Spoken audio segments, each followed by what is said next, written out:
In this example, we are going to find a bunch of different areas under curves. We don't have equations. We just kind of have some values to it.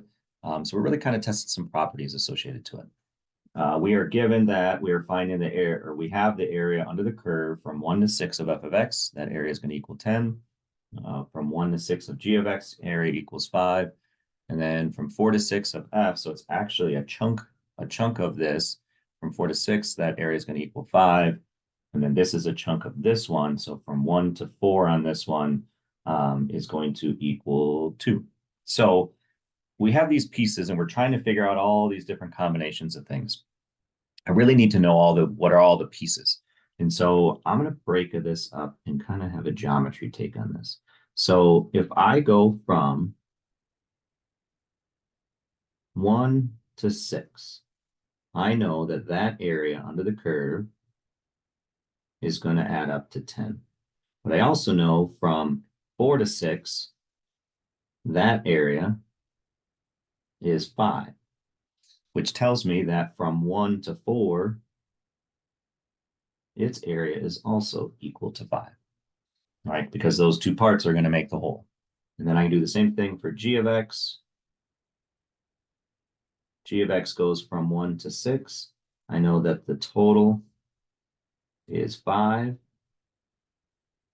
So the total area is 5. And I know from 1 to 4, this area is 2. So that area is 2, which makes this area, squiggles, that makes that area 3. All right, so now I kind of have all my pieces, and then I can just do whatever math that they're going to throw my way. So if I'm going to do finding this area, first thing is there is no 3 on this. So property is I can take that 3 out and just go from 1 to 4 of f of x. And so I'll take whatever that area is, and I'm going to multiply it by 3. So for f of x from 1 to 4, that area is 5. So I can go ahead and multiply that together. So that area is going to be 15. All right, and then I'll go over here, and then I'm going to be subtracting these two. So really the math that I'm doing is I can break this up into f of x, find its area, and subtract the 1 to 6 of g of x. And I have all that information. So from 1 to 6 of f of x is 10. From 1 to 6 and g of x is 5. So we're subtracting 5. Total area between the two is going to be 5. And then I keep on doing this for all sorts of different situations.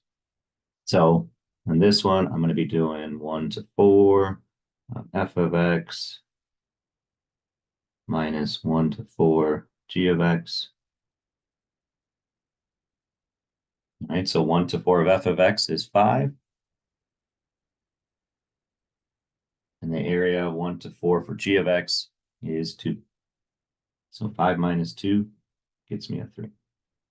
And then here, same thing, we'll just switch it around. Now we're going from 4 to 6, and we're doing g of x, 4 to 6, area under its curve, minus 4 to 6, f of x, area under its curve.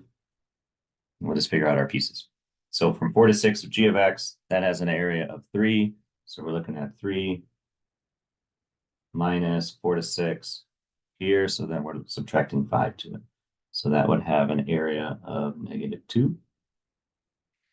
All right, so then we do this one. So we're going 4 of 6, pull that 8 out. So I can just look at what's the area of g of x from 4 to 6. D of x, dx. And then I'm looking at g of x, 4 to 6. That area is 3. I'm going to multiply it by 8. So 8 times 3 equals 24. And then the last one here is backwards. So I need to rewrite this. I'm going to pull the 2 out.